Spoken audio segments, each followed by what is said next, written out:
What's going on? What's going on, everybody? Welcome to the Mentally Wealthy Support Network. We're here.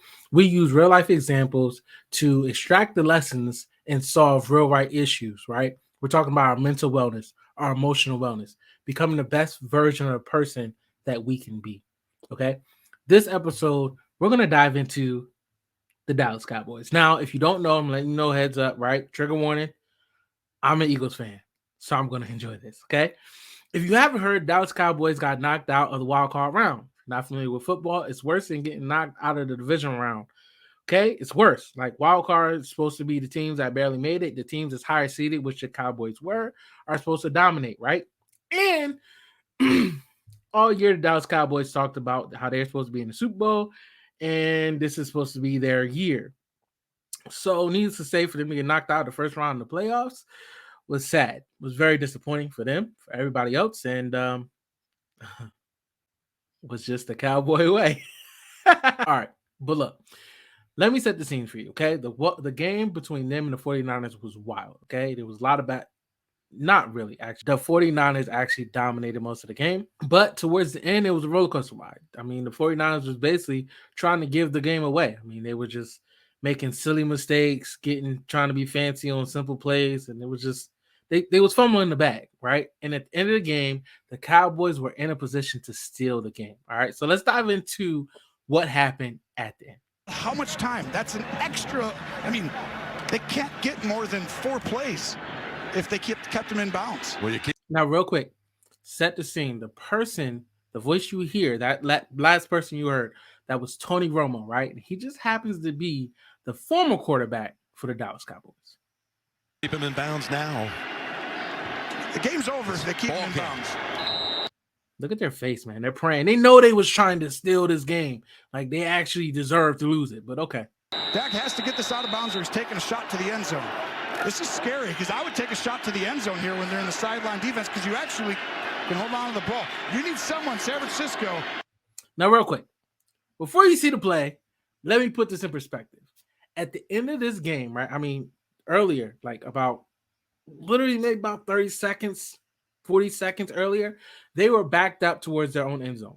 They start throwing the ball towards the sideline, picking up 30, 40 yards a clip. Well, actually about 15, 20 yards a clip, right? Easy, dink and dash, and that's how they get to where they are. They're in striking range of scoring a touchdown. You see the score. They score a touchdown here. Game over. They're going on to the next round. Here's what they do. To get to the quarterback here. PRESCOTT takes off running the football. Wow! Whoa, I don't think this is going to work out. Oh, my goodness. Instead of passing, taking a shot at the end zone, you run the ball, and now you went from 14 seconds, and it's 6 seconds left. Let's see if they make it. Well, they'll be able to clock this. They were planning for it. It's down. Oh, my gosh. The official gets in the way. The game's over.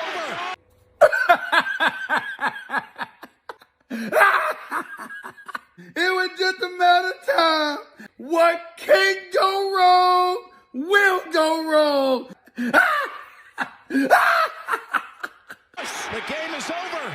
Oh, he did. Now, real quick, if you don't know what happened just now, okay, there is a rule, it's protocol for the referee to touch the ball after every single play and reset it before another play can start. Okay, so the ref flew from all the way on the other side of the field, had to come touch the ball and reset it before they could snap the ball, and that's what ate up a lot of the clock. Now, everyone from their head coach to Dak Prescott himself, the quarterback, was blaming the refs, saying that we practiced this over and over, and it was supposed to work this way, and it didn't work the way we were supposed to because the refs got in the way. All right, that's the story, and they're sticking to it. Despite the fact that there was many opportunities for them to win the game, they had a slow start, and they had 14 penalties, by the way. I mean, despite all that, the reason why they lost the game was because of the refs, according to Dak. And this is why I say they joined the Victim Olympics. Like, it's crazy. But that's not even the whole part, all right? After the game, everybody's upset, rightfully so. They're in their feelings. And the fans start throwing trash onto the field, right? Don't believe me? Let's check it out.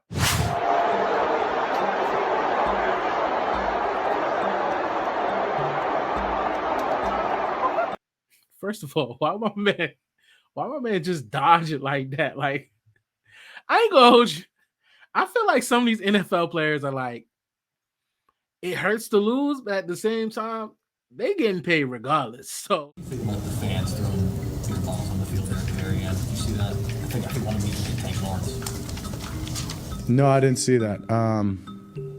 It's sad. I mean, you're talking about a team, you're talking about men that come out each and every day of their lives and give everything to this sport, give everything to this game of football. Nobody wants to succeed more than we want to succeed. I understand fans and the word fan for fanatic. I get that. But to know everything that we put into this day in and day out, try our hardest. Nobody comes in the game wanting or expecting to lose. And for people to react that way when you're supposed to be a supporter and be with us through thick and thin, that's tough. now he's absolutely right. He's absolutely right. Like, these guys work hard. I'm actually a fan of DAK Prescott as an athlete. I think he's a hell of an athlete. A lot of actually the Cowboys are like great athletes, man. They have a very talented team. And so I can understand their disappointment. You know, they work hard to get to this moment, and this is how things end. Now, he is under the impression, though, that they were throwing trash at players. Here's the reality. The fans were throwing trash at the referees. Let's see how Dak responds when he hears who they really were throwing trash at. Aiming at the referees. Yeah, they were at the Well, referee. shit, credit to them then. That's what That's cold. Yeah. they weren't Credit. doing it. Oh, credit to them. First of all, everybody's laughing. Dak is dead serious. He's like straight face, like, nah, credit to them. Again, victim Olympics. This is why I say the Dallas, look, every organization has a personality, right? Every franchise. With the LA Lakers, right? They're championship Hall of Famers all the way. That is like the personality of the team. Yankees, championship, right? Miami Heat, they let you know as soon as you come through the door, we are about winning championships and competing. Okay. The Dallas Cowboys, they're more about like, we won a lot of championships in the past. We feel entitled. Like, we are America's team. I mean, nobody really named them America's team. They just call themselves America's team. Like, what's going on? And then they always talk about what they did in the past. Like, dude, nobody cares, man. And they feel entitled. Like, just because they won all those championships in the past, like, you should bow down and worship the Cowboys. Dude, no. This is why I say it's the victim Olympics. They really feel that despite the 14 penalties, despite all the other hours of gameplay, all the mishaps, despite all of that, they really truly feel like the reason why they lost the game was because of the refs. Because of the refs, he was so angry that he felt as though, hey, fans throwing trash at the refs? Why, God Almighty, they deserve it. Kudos to them. Really, dude? Really? Like, I mean, what if a fan was throwing something more serious, like, I don't know, like a piece of metal or something and hit one of the refs? Like, come on, man. Is that how you really feel? Like, dude. I mean, obviously it's wrong, okay? No matter how angry you are, no matter what your emotion is, when you respond to that emotion, you lay yourself a bed. And you have to lay in it. Now, days after Dak Prescott made this comment, he did issue an apology. Dallas Cowboys quarterback Dak Prescott on Tuesday released a statement apologizing for his comment Sunday, in which he commended fans for throwing debris at officials following his team's NFC wildcard round loss to the San Francisco 49ers. I deeply regret the comments I made regarding the officials after the game on Sunday, Prescott tweeted. I was caught up in the emotion of a disappointing loss, and my words were uncalled for and fair. Again, how we feel should not dictate how we flow. Remember that.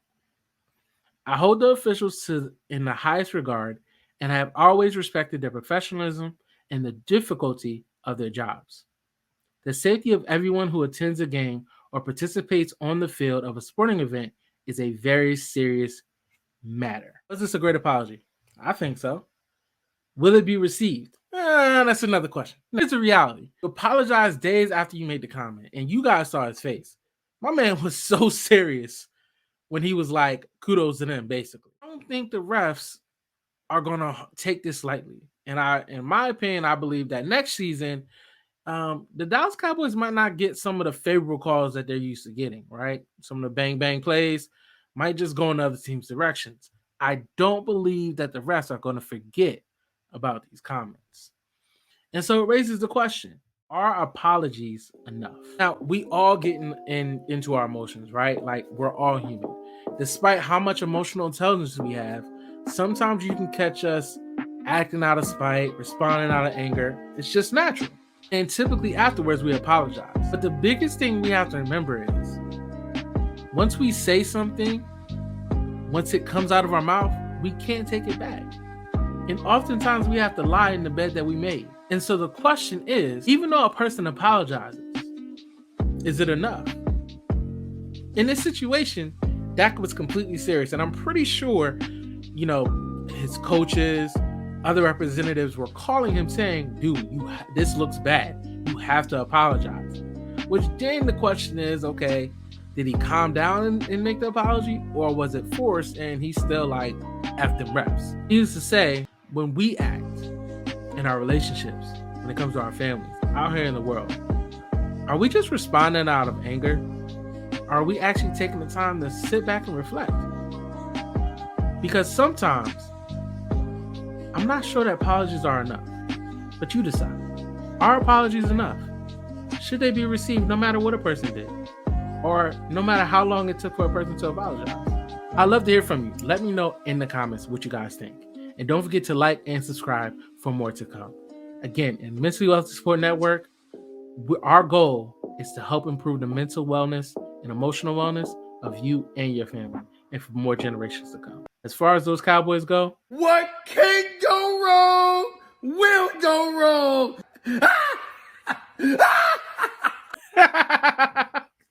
I'm sorry. I just had to do it. See you guys next week. Peace.